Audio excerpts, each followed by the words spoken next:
Oke, baiklah Bapak Ibu Saudara, selamat kita berjumpa kembali di channel Paulus Pinonto Antirayo di program Setiap Hari Bersama dengan Yesus.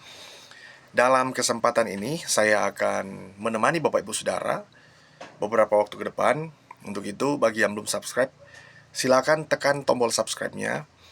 Dan jangan lupa share, like sebanyak-banyaknya agar supaya Bapak Ibu Saudara mendapatkan notifikasi khotbah-khotbah, renungan-renungan dari saya. Untuk itu terima kasih kepada Bapak Ibu Saudara yang sudah subscribe channel ini. Semoga channel ini makin berkembang berkat dukungan dan support dari Bapak Ibu Saudara dimanapun berada. Dan jika Bapak Ibu Saudara membutuhkan layanan doa, silakan tinggalkan komentar di kolom komentar di bawah ini. Dan nanti tim kami, tim Yabes, akan mendoakan Bapak Ibu Saudara dimanapun berada. Dan jika juga Bapak Ibu Saudara memiliki tema khotbah, silakan kirimkan tema khotbah Bapak Ibu dan saya akan membawakan tema dari Bapak Ibu Saudara. Terima kasih. Dan saat ini saya akan memberikan tema khotbah hari ini untuk Bapak Ibu Saudara adalah bersama keluargaku melayani Tuhan, atau bersama keluarga melayani Tuhan. Mari kita buka Alkitab kita yang terdapat di dalam kitab Kisah Para Rasul pasal yang ke-18 ayat yang pertama sampai ayat yang ketiga. Firman Tuhan katakan begini, saya akan bacakan. Kemudian Paulus meninggalkan Athena lalu pergi ke Korintus.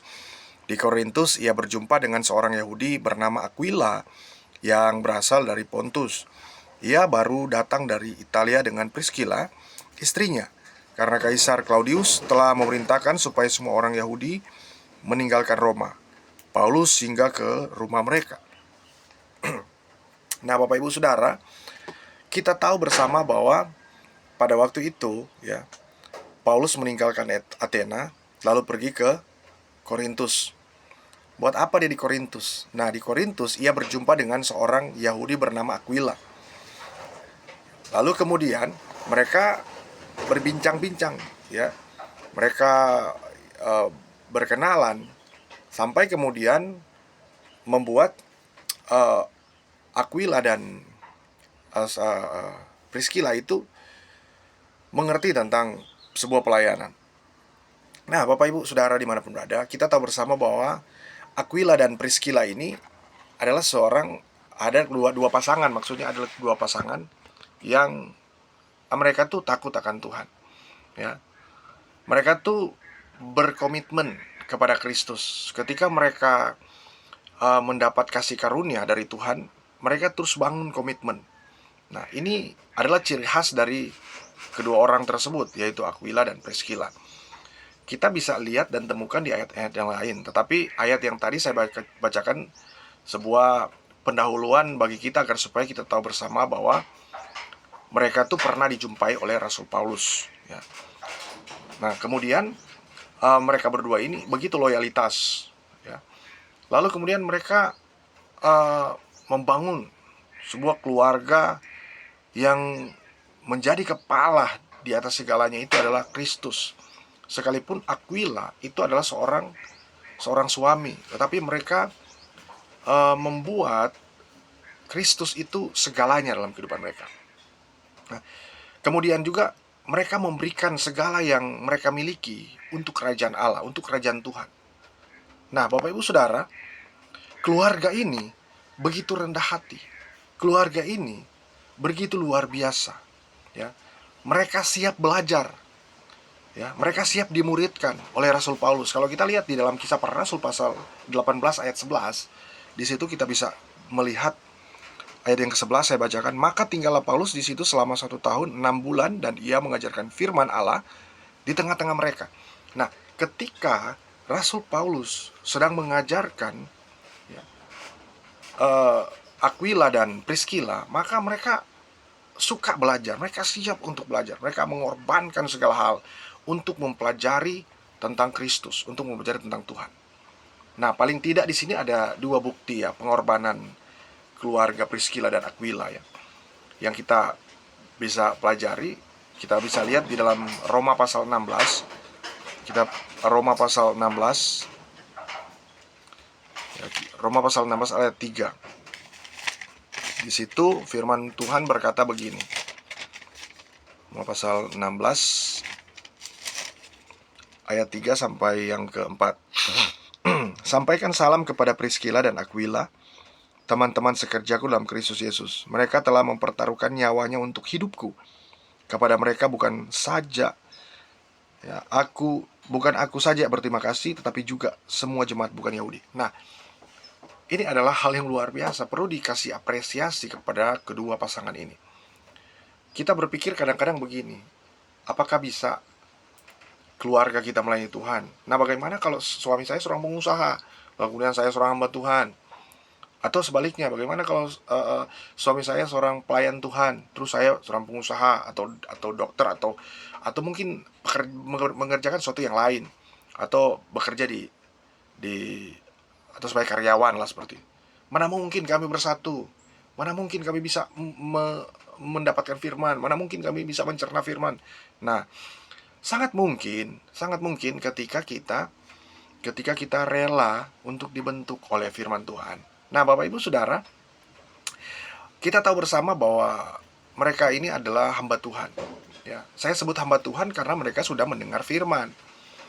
Nah, kita bisa melihat bahwa latar belakang mereka ini seorang pengusaha, kalau kita perhatikan. Tetapi mereka begitu berkomitmen mengikuti Tuhan, berkorban untuk pelayanan, ya, uang jalan dari Rasul Paulus pasti itu, ya, mereka membantu, dukungan dana dan lain sebagainya, hasil kerja keringat mereka, dan mereka tidak hitung-hitungan, mereka lakukan itu untuk Tuhan, ya. Mereka adalah seorang yang bertekun. Kenapa? Karena kalau kita perhatikan, mereka ini adalah orang-orang yang tidak mudah menyerah dalam segi pekerjaan dan dalam segi pelayanan, ya. Kita harus bisa konsisten dalam pelayanan, kita konsisten dalam pekerjaan pun kita konsisten. Pertanyaannya, apakah bisa? Tentu bisa kalau kita lakukan atau kalau kita memanage semua itu dengan sebaik-baiknya.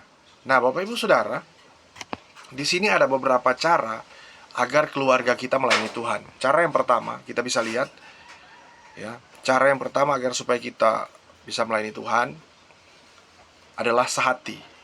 Kalau kita lihat di Filipi pasal 2 ayat yang kedua, kita bisa membuka Alkitab kita dan kita lihat di dalam kitab Filipi pasal yang kedua ayat 2, firman Tuhan katakan, "Karena itu sempurnakanlah sukacitaku dengan ini, hendaklah kamu sehati dalam satu kasih, satu jiwa, satu tujuan."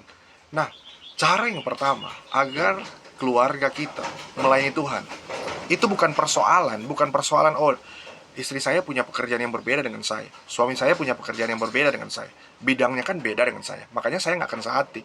Persoalannya bukan masalah pekerjaan yang berbeda, tapi persoalannya apakah kita sehati atau tidak. Ada orang yang memiliki pekerjaan yang berbeda, tetapi mereka sehati melakukan untuk kemuliaan nama Tuhan. Nah, kadangkala kita, Bapak Ibu Saudara dimanapun berada, hati kita berkata lain, ya. Itu berarti kita tidak sedang sehati, ya.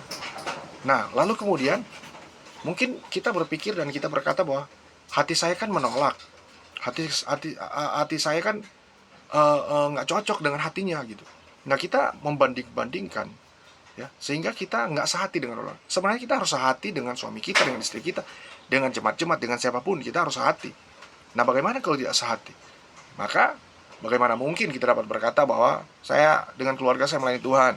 Nggak mungkin, nggak akan sampai ke tujuan. Mungkin kita beralasan bahwa caranya saja yang berbeda, tujuannya sama gitu. Ya, kalau caranya berbeda, bagaimana mungkin tujuannya akan sama, ya? Tentu kadang-kadang itu relatif. Nah, lalu ada juga yang berkata bahwa, "Pak Pendeta, saya kan tuh nggak pede melayani Tuhan. Kalau saya melayani Tuhan tuh saya agak gemetar gimana gitu. Sedangkan istri saya begitu cekatan, begitu luar biasa, begitu bersemangat ketika melayani Tuhan. Ya, kalau saya melayani Tuhan, aduh, ogah banget dah gitu. Pokoknya saya nggak mau lah. Bagaimana mungkin saya mau sehati? Saya saja nggak pede melayani Tuhan, takut dilihat orang, ya, dan lain sebagainya." Nah, kadangkala kita merasa nggak pede karena ya itu dia, karena kita nggak mau belajar terus. Lalu kemudian kita juga beralasan bahwa saya kan nggak punya kelebihan, Saya tuh nggak punya apa-apa untuk melayani Tuhan. Kadang-kadang kita mengukur melayani Tuhan itu dengan apa yang kita miliki. Padahal Tuhan sudah berikan apa yang kita miliki untuk diberikan kepada Tuhan. Apa yang kita miliki? Kesehatan, kekuatan, tangan, kaki, mata, kepala untuk melihat, ya, mata untuk melihat, kepala untuk banyak sekali, ya, apa namanya, hal-hal yang perlu kita pelajari, otak, dan kemudian kita punya mulut dan kita punya pendengaran. Nah, sehingga apa? Sehingga kita bisa sehati. Dari sinilah kita belajar bahwa kita perlu sehati. Cara yang kedua, agar supaya keluarga kita melayani Tuhan, nah, adalah sepikir. Nah, Bapak Ibu Saudara, kalau Priscilla dan Aquila, itu kalau mereka nggak sehati, nggak sepikir lagi, ya repot. Mereka nggak akan jalan sesuai dengan apa yang menjadi maunya Tuhan. Bahkan mereka akan mengalami pertentangan. Ya, sekalipun Rasul Paulus sudah ajarkan mereka, tapi kalau mereka nggak sehati, nggak sepikir, maka mereka tidak akan menjadi keluarga yang melayani Tuhan. Jadi cara yang kedua adalah kita sepikir. Kalau kita sepikir, maka kita akan melihat berkat-berkat Tuhan menjadi milik bagian kita. Kita lihat ayat yang kedua. Yang kedua firman Tuhan katakan, karena itu sempurnakanlah sukacitaku, dengan ini hendaklah kamu sehati sepikir. Nah, kita bisa melihat sehati sepikir di situ ya. Sebenarnya ini adalah dua suku kata yang digabungkan, ya, sehati sepikir. Bisa saja jadi dua suku kata dan bisa saja jadi satu kalimat. Tetapi di sini saya bagi, dan kemudian ini cara yang kedua, yaitu sepikir. Orang itu harus sepikir. Kalaupun dia punya perbedaan pendapat, maka dia harus cocokkan ya.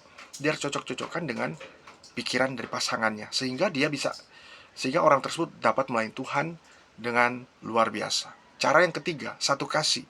Kita bisa lihat di sini, sepikir dalam satu kasih. Nah, selain sepikir, kita juga adalah bersatu dalam kasih atau satu dalam kasih. Ya, a love. Jadi kita memiliki satu dalam kasih atau unity ya, in love, unity in love. Jadi kita harus satu dalam kasih.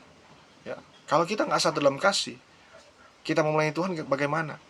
Ya, kita nggak satu kasih, orang lain mengajarkan, pasangan kita mengajarkan kemarahan, ngambekan, tapi kita malah mengasihi, itu sangat bertolak belakang. Jadi kedua-duanya harus saling mengasihi, satu kasih.